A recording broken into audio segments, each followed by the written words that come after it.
This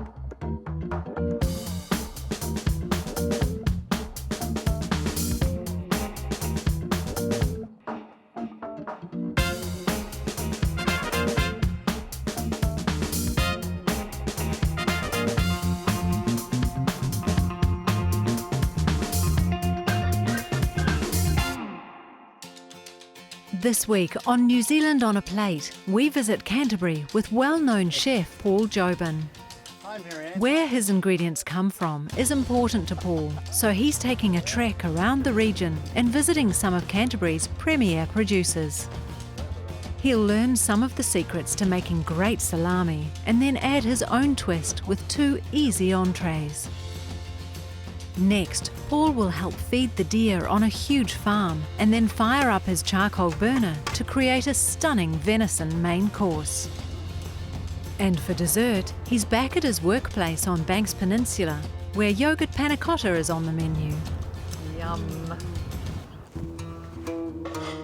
Paul Jobin has been in hospitality for 30 years in restaurants and resorts in both New Zealand and around the world.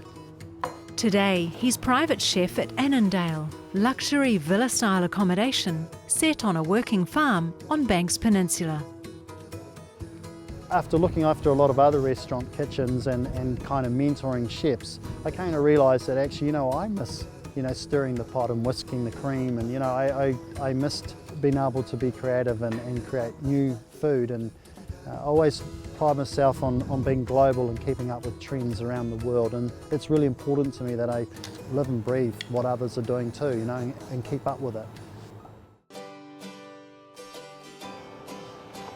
Paul's starting his tour close to Christchurch in Ahoka with a visit to Verkerk's family farm. Verkerk's is a well-known name in Canterbury. For 50 years they've been making traditional European small goods, and their salami is a firm favourite with locals and increasingly all around New Zealand. Hi Marianne, how are you? Paul Hi, Paul. Jobin. And Nice you to must meet be you. Brent. Yeah, hi, Paul. And Rachel. It's really nice to meet you. Now Verkerk is a really well-known brand. I know it as a chef, and I just want to know, how did it all come about? Well, my father studied in the Netherlands, in Alkmaar there, and then he immigrated to New Zealand over 60 years ago. Then he started his business, a small cottage industry, and it just grew and grew, and we're still here today. Right. In regards to what's been passed on, what are the secrets of your business? Well, there's 2 secrets that Dad's passed on. One is that he always says if we've got 1 kilo of meat, don't try and turn it into 2 kilos of meat. Fantastic. Music to my ears. That's right. And with our salami, we just put in meat, fat and spices. So it's a very clean product that tastes delicious. You can taste the meat, taste the spices. So we always stick to the recipe, and that's the thing with Dad's recipes. We still use his recipes even today. So even if we develop new products, we still use his base recipes. Like we're in your era now. What's new? What's upcoming? Well, we do a lot of new product development. My son Brent does most of that, and one of the ones that's coming up the lift is a new salami, and it's manuka and fennel salami, but that's a secret, so Sounds cool. It's a don't tell secret? anybody. Shh, I won't, I promise. I can't wait for that to come out. No, it's really delicious. So. Fantastic. Today I have Brent Mills. He's actually a chef, and he's from Verkerk's, and he's in charge of doing all the new products. Welcome, Brent. Thank you, Paul. Good to be I'm here. looking forward to cooking with you. In fact, if I get tired, I'll just walk off set and leave you to it. What do you reckon? Oh, that sounds good. Yeah, you okay? All right, so we're just going to cut the salami in half, and you and I are going to start to make these shish kebabs. So we'll pick up a skewer, take some of the Danish salami, and fold it in half down to about here. You need to leave a bit of room for the end of the shish kebab.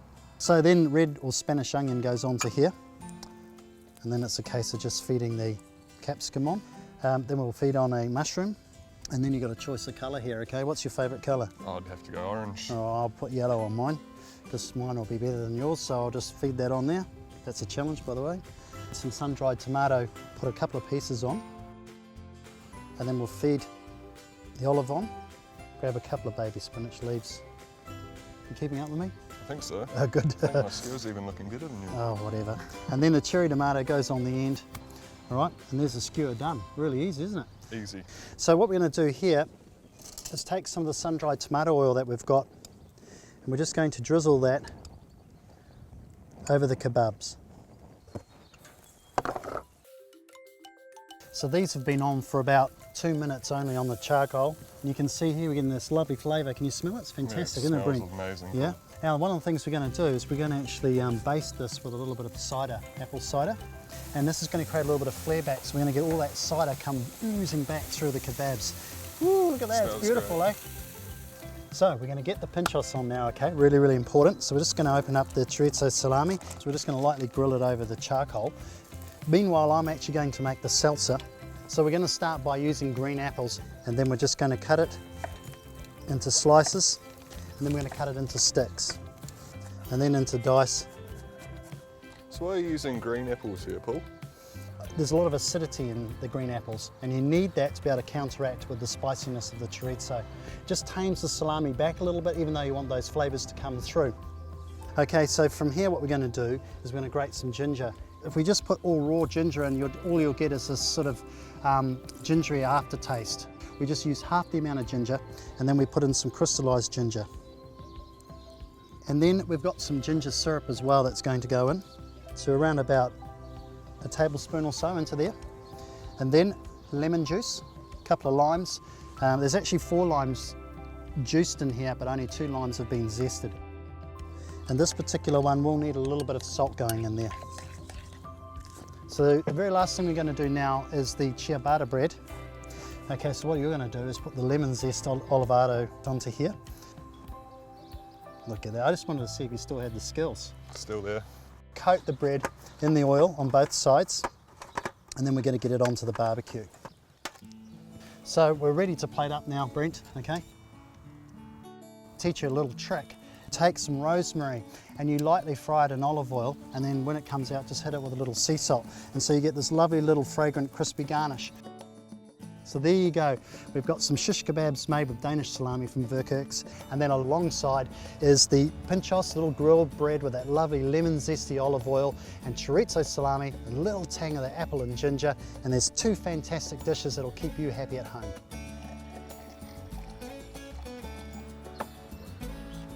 Brent made these, okay, so if there's any problems with them, let him know. Hey Brent.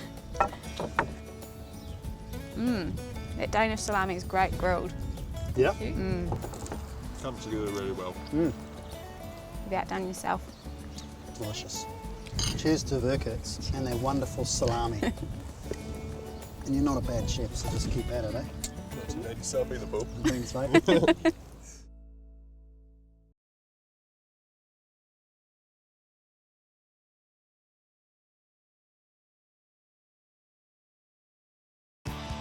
For his main course, Paul's ventured an hour or so inland from Christchurch to the Alpine foothills to visit Mount Hutt Station, one of New Zealand's first deer farms. Mount Hutt is owned by the Hutt family, and today Bruce Hutt is at the helm. G'day Bruce, Paul Jobin. Hey Paul, how are you? Yeah, good to see you. I've come to see your wonderful red deer, and obviously I'm in the right place because I can see the feed. Yeah. No, just filling up the grain trailer to take out some feed for them. So obviously you feed them popcorn. Looks like popcorn. Yeah, maize. Yeah, maize. No, Yeah. First time we've done it, we normally wheat or barley, but it's like lollies to them, so they come running. They've been when we come in. upgraded, yeah. Yeah. Oh, they'll be happy. Should we go and see them? No, it sounds Yeah? great. All right. Back in '78, my father and his brother Doug went to an auction and bought Mount Hutt Station. Apparently, it was the first farm in the South Island that went for $1 million. Wow. Yeah, there was sort of 15,000, 20,000 sheep here for a start. Their first purchase was 30 deer from Erewhon, and then they purchased a helicopter and went up and captured the deer up the Rakai Gorge and the Ashburton Gorge, and and it's basically started from there. As we've domesticated, they've become a nice animal to work with. So now we're breeding for all the traits, the temperament, the body size, the velvet genetics. So it's becoming a truly farmed animal now. Bruce, I've heard this is a bit of a brain trainer. Is that right? Yeah. I'll time you. So there you go. Okay. I love a challenge. Righto. Don't be scared. He's just a pet. Yeah, no, I'm not scared of them. This is more of a challenge though, you're right. Hang on. Yeah! Hey. There you go! Yeah, matey, coming to see you. It's not bad, but I wouldn't give up my day job. Mount Hutt Station covers 2,800 hectares and occupies the lower slopes of the mountain, better known as Mount Hutt Ski Field. It runs a total of 4,500 red deer, which eat mostly grass, supplemented with a little grain in winter and spring. So when it comes to things like antibiotics and hormones and things like that, hormonal additives, I understand that's a practice you don't follow? No, no, and I think the whole deer industry as such is pretty well know that what we're promoting in that side of it is the meat, the healthy option. It's got to be seen not to be involved in that. We've basically taken them from the hills and just brought them down into paddocks, but they still get the chance of going up onto the hill again. Mount Hutt Station is a supplier to specialist venison marketing company Mountain River, and Paul's using Mountain River venison for the main course. So today we're cooking South American flatbread. So to start, it's got around about 400 grams of flour here, and I've sifted it a couple of times. The lighter you get it, the better the bread will be.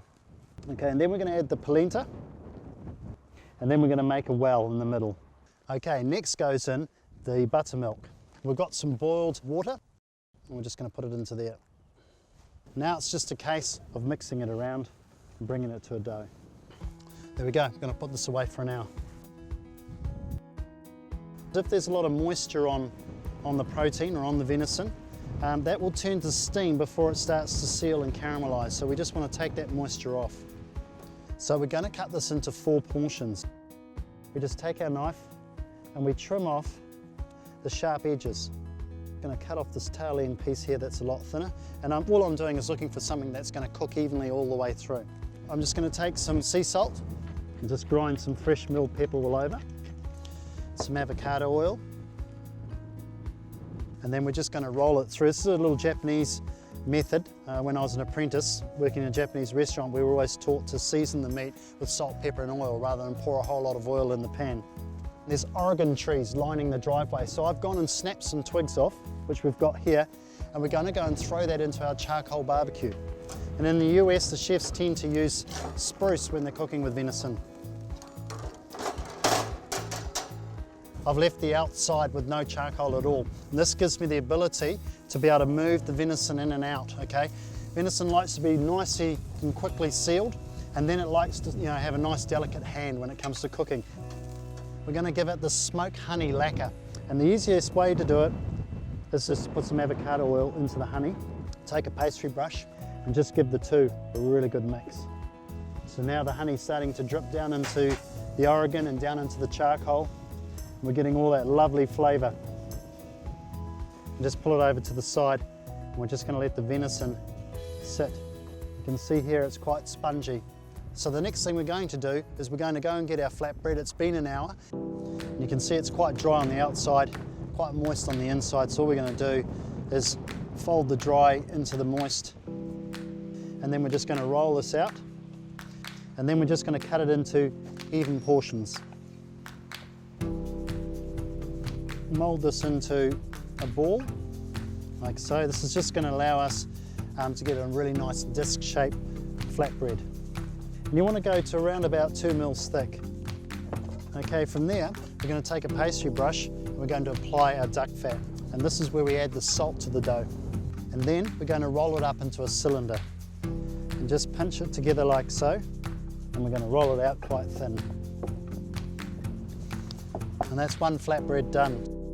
Okay, so the venison's been cooking now on the charcoal and it's ready to come off. And we're going to give that around about 7 or 8 minutes to rest before we end up slicing it. So we've got some avocado puree here. There's 1 avocado in here.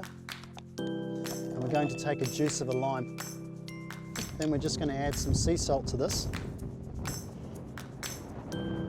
Okay, so we're going to put this to the side and take some sour cream and just work it with the back of your spoon and get it nice and soft. And then some Marmite. If you prefer Vegemite, that's all good. Both will work. It's going to give this beautiful earthy savoury note to our flatbread with the venison. Okay, so now we're ready to put the flatbreads on, and one of the other things we need to do timing wise is we need to put the venison back on the charcoal grill. So we're just going to put some duck fat onto the flatbread.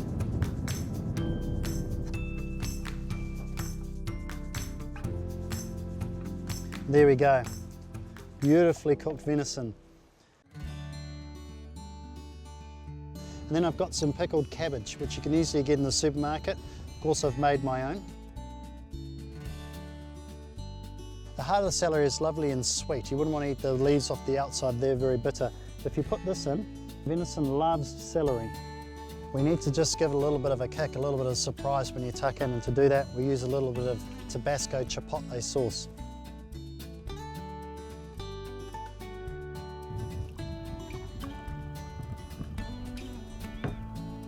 So there must be someone out on the farm. Okay, boys, didn't take you long to come in, did it? No. Eh? Big meat like this on the farm Just- too often.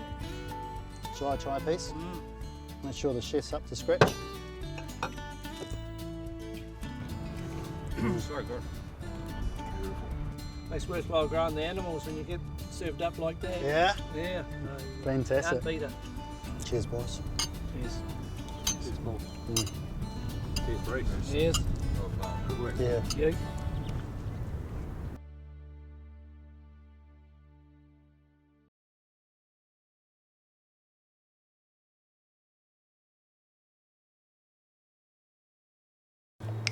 Paul Jobin is in charge of the food at Anandale, a special resort at Pigeon Bay on the north side of Banks Peninsula. Guests here get the best of everything, and Paul can gather ingredients from Anandale's extensive vegetable garden. What made me fall in love with it was just that whole thing of farm to table, you know, just knowing that I could just run out the back door, pull out some Welsh onions out of the ground, give them a little clean, and it ended up being some stunning dish that we were working on. And just the freedom to go in any direction that I want in regards to food style. That excites me as well. Anandale's not only a luxury hideaway, it's also a working farm covering 1,600 hectares. On the farm we have 90% Black Angus, 10% Charolais, which is a lovely white French cow, and just stopping for little lambs. And then talking of lambs, to use lambs together, we have around about 7,000 on the property at this time of the year. Tucked in prime private spots well away from the main homestead and any neighbours are 3 luxury homes away from home. Paul's come to one of them, a cedar-clad beach house in isolated Scrubby Bay, to make dessert. We're going to be making yogurt panna cotta, and this is a dish that's really easy to make. You can make up to 3 days in advance, and it really came about from using leftover yogurt left in the container in the fridge, and it was something I devised at home, so I thought I'd share it with you. So let's get cracking and get this dish on the go. So the first thing we're going to do is we're going to bring the cream to the boil at a very high heat. Then we're going to add some caster sugar in.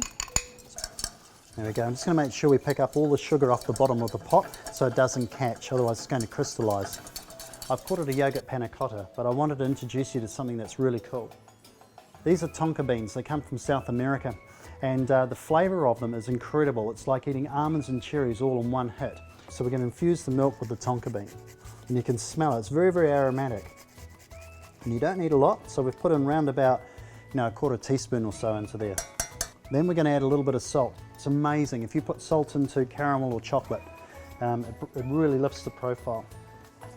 There you go. It's come to the boil. So that happened pretty quickly. That's good. Fast dessert. Turn the heat off. So from here, we're going to add in some gelatin. And the gelatin that I'm using is leaf gelatin. You can see here I'm just squeezing the excess water out of the gelatin.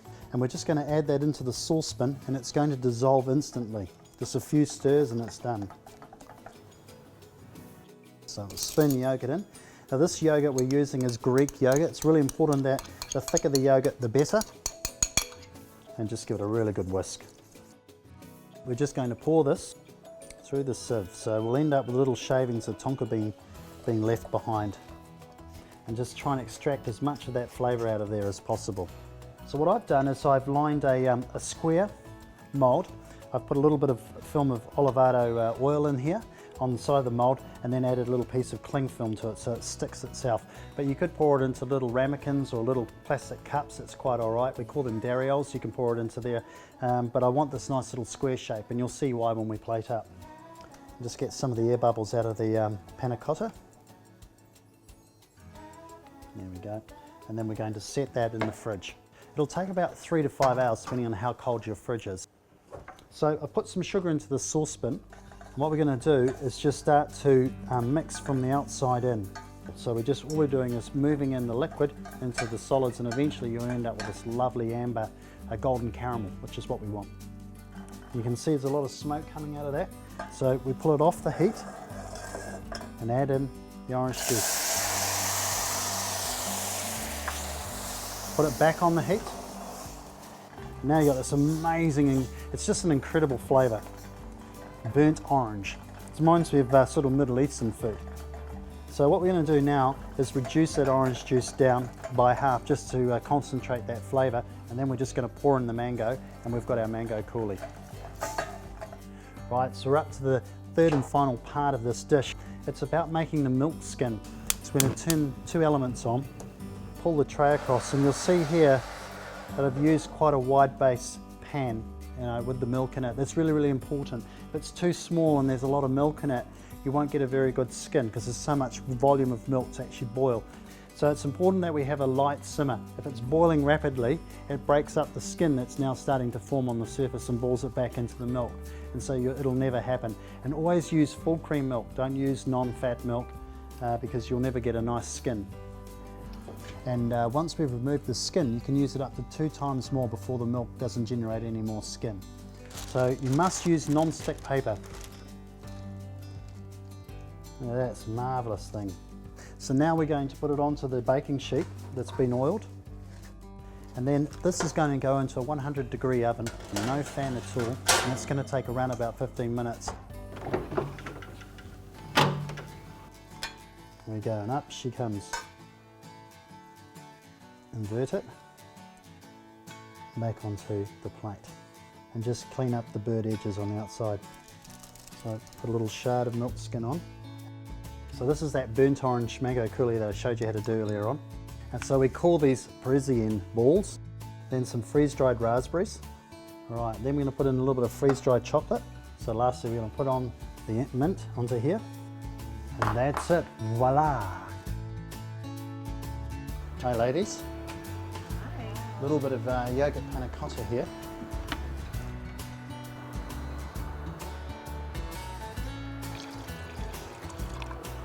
Should love that. I'll leave you to it. Yeah, thank Okay. you.